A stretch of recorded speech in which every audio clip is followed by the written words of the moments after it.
Try this again. Didn't really work the first time.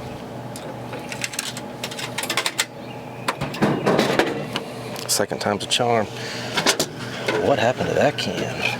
We don't actually use this, by the way. We did, but then it kind of started shorting out. So we're not going to go with product placement today. Yeah, it's a Coke out of a Pepsi machine.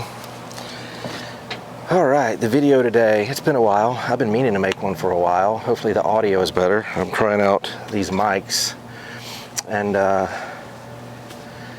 let's see here. Before I dive into the purpose of this video, I just want to give you an update on the Z50. I almost sold it.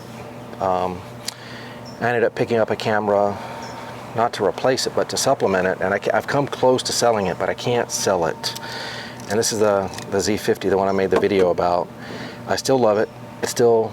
I stand by everything I said. Amazing photos, amazing color. The metering is absolutely just as good as it gets. I mean, like, it's a camera, especially for a beginner, that you can, you know, I don't want to say put in auto because I'm not a big fan of auto, but you can trust it to give you accurate and beautiful colors. So I still stand behind it. What I've actually been using it for recently is taking this FDZ, popping it on there, and using it with, I had an AFP 70 to 300 VR. It's the DX version of this lens. And it's actually been pretty good for kid sports. Like, my kids play baseball and, you know, they do some flag football practices and stuff like that. And it's been perfect for that. Let me see if the dogs, I've blocked them, but we'll see if they come. So anyway, I still use the Z50 for walk around. I use it a lot, adapted. And what you don't see here is the Z35 1.8. It was like an $800 lens. And I kind of bought it on a whim. And my advice is don't buy it. If you're thinking you need a 35 for this, pick the FTZ adapter up either when you buy the body for $100, if that's still a deal, or find it used for $150 and then buy that 35 1.8 that you can get for $200 or less. Is the Z35 1.8 better? It is. It's definitely better, but it's marginally better. I mean, I've looked at the test, I've watched the videos, I've seen the results, and unless you're shooting professional type stuff, it's not worth, what, $500-600. So do yourself a favor, save the money, just go with the old school 35 1.8. So I don't know if I mentioned, but I ended up adding a Nikon Z6 Mark II to the library to supplement this. It's what's filming this right now with the 24 to 70 f4. That is another lens that, even if you've got the Z50, that's a good thing about the Z system, is you've got the Z50, or maybe you have the Z6 or Z7 or whatever, you've got a Z body. That lens new, I think, is, say, close to $1,000. The Z24 to 70 f4, not 2.8. With a kit, it's $600. I found it at Sammy's used with a warranty for $500, and then I found it at fredmiranda.com for, I think, $420 delivered. And it's stunning. It's actually one of the main reasons that the 35 1.8 Z lens is going to get sold. I'm going to be listing that for sale. I'm honestly trying to wait out this rebate. The rebate's going to cost me $100 possibly, so we'll see. That's not the reason for the video. The reason for the video is, you know, you can always hear these videos about if I could have just one camera, and that's it. Like, you know, this is the if I could have just one camera video. And if I could have just one camera, it would be a Fuji X100 series camera. This is the X100V. I don't know if you can see that. It is the most versatile camera that I think you can own. And I'm not going to go down a spec sheet. I don't have notes. I'm just speaking from the top of my brain. The number one reason that I like this camera is you always hear about the leaf shutter, because you know what? I'm going to do it. I'll be right back. I'm going to borrow my kid's camera.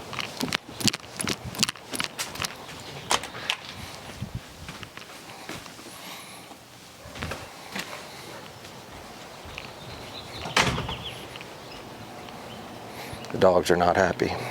Curious how this audio is, by the way. So, a new X100V is probably, I don't know, I think it was like $13.99, $1,400 or something like that. This is an XE2. This is my son's camera that I handed down to him with a 27mm lens. You can find the lens for $200, you can find the body for $200. It seems like Fuji bodies have crept up lately, so maybe like $250. But again, that's half, third of the price, and so you're thinking, oh, I don't need this, I don't need the OVF, I don't need the leaf shutter. I'll just go get an older Fuji body with a 27mm lens, and it's pretty damn close, right? It is close. Aesthetically, it's really far when it comes to results and capability. The number one thing, let's see if this works, is the leaf shutter. And so we'll try to do it right now. I've got my mic on. This is, that's the XE2. Kind of your standard Fuji shutter. All right, let's see. This guy, fire this guy up. Ready? You hear that? I took a picture. I don't know if you can hear it. It's virtually silent. I call it the ninja camera. The number one reason that that camera is so versatile is that shutter. It's invisible. My kids are hanging out with, you know, friends or family, mom. I can grab this camera, put it in zone focusing, whatever, continuous autofocus, eye detect. The dogs are going crazy. They can't get up.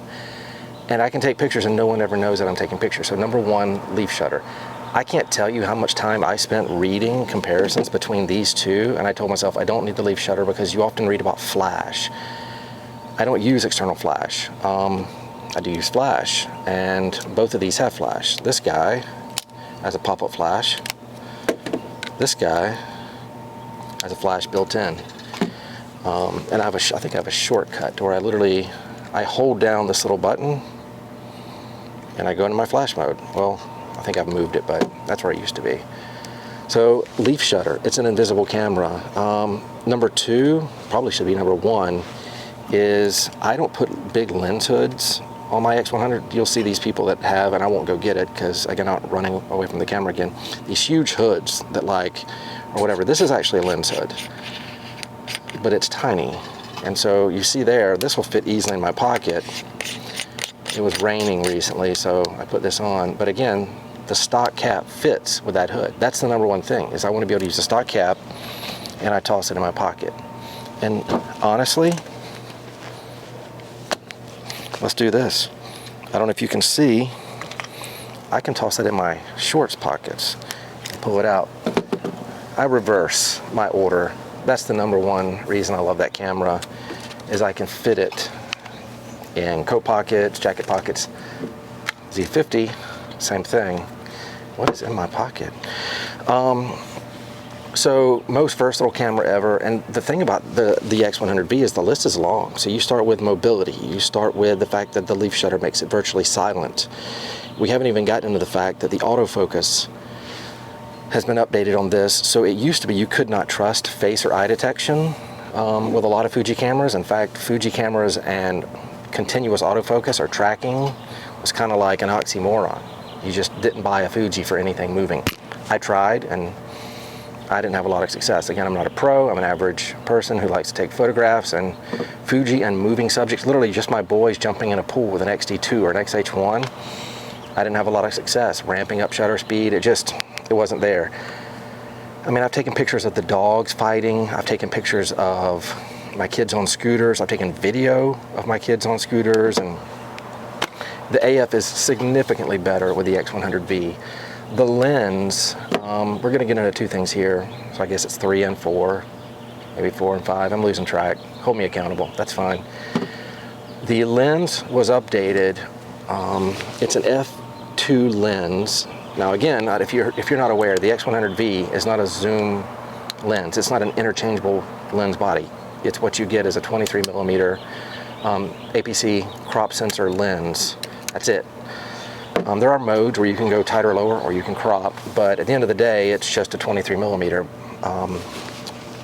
But again, That's its point. It's not meant to be an interchangeable lens. It does what it does because of those things. Back to the lens.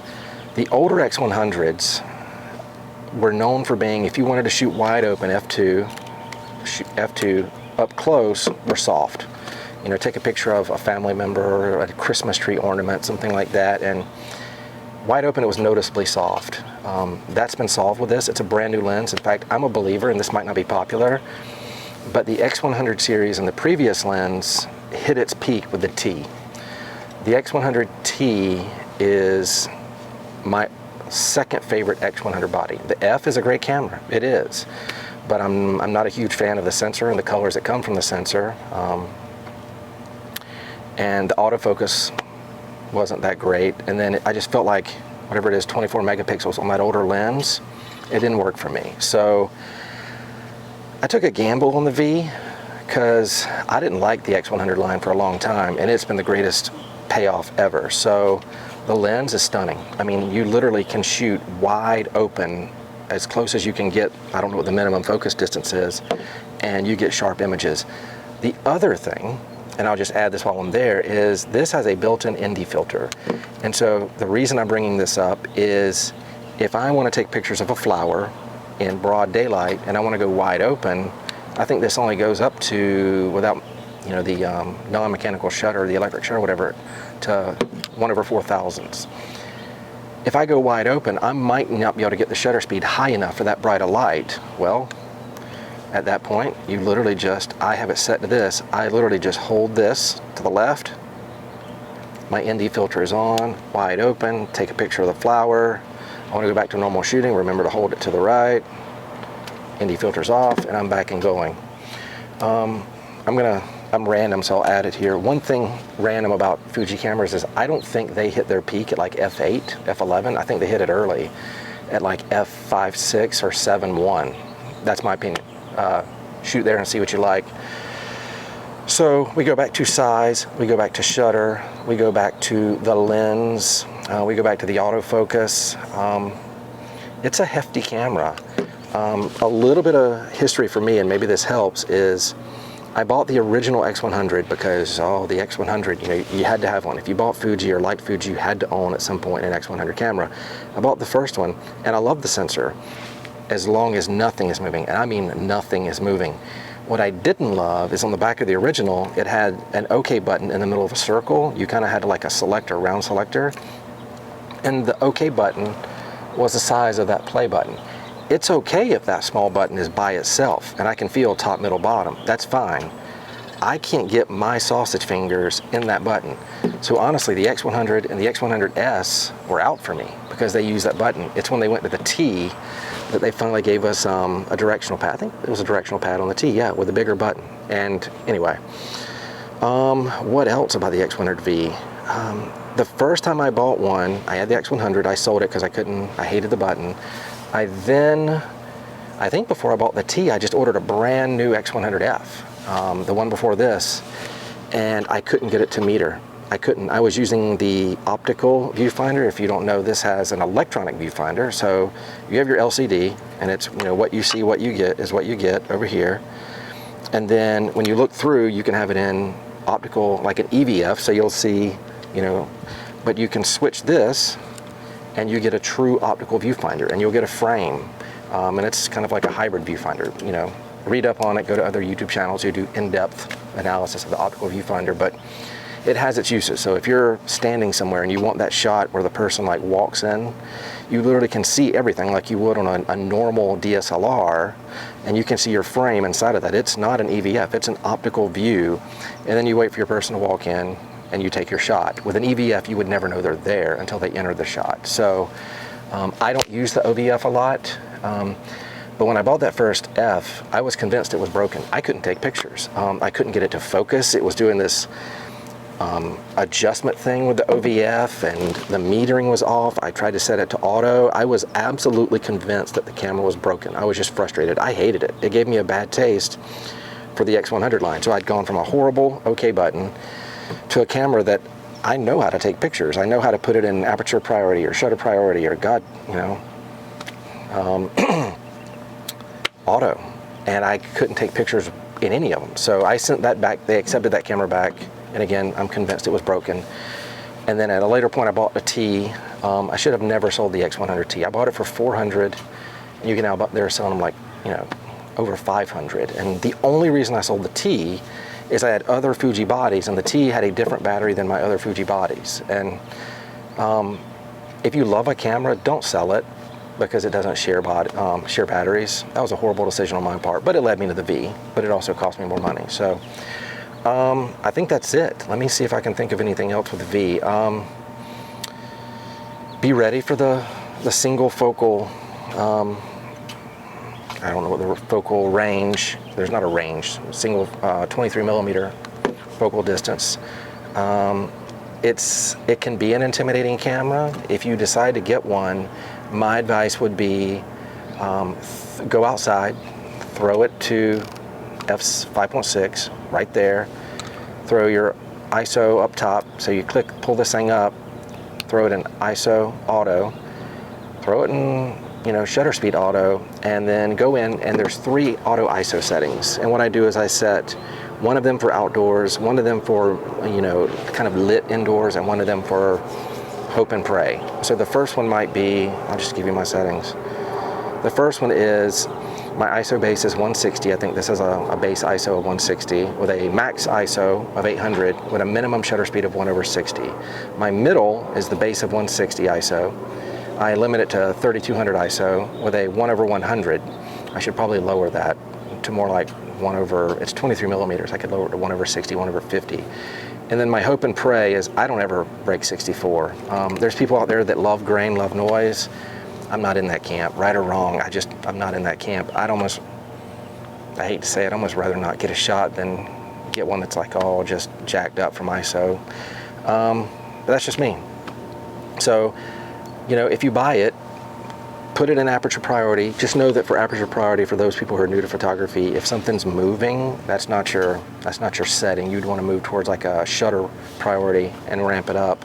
But I think that's it. So just to recap, you know, you can go with a similar setup with Fuji and be close, and you'll be close. But this does not have a leaf shutter. It does not truly fit in your pocket because you're going to want to put a cap or something on it. It's just a different beast, and so it's a great beast. There's a reason this will never leave our house.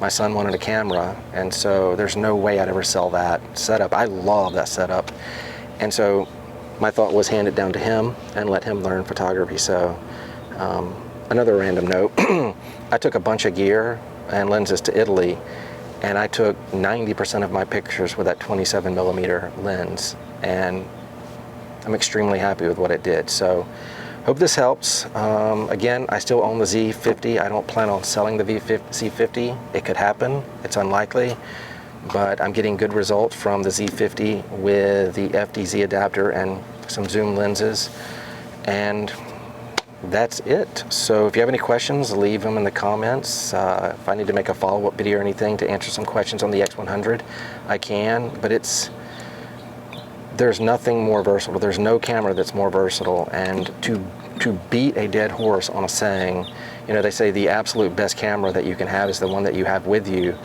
and I always have this with me. Always. Like, it used to drive my wife nuts and my family nuts, but now they're absolutely used to it. It used to be, why are you taking the camera?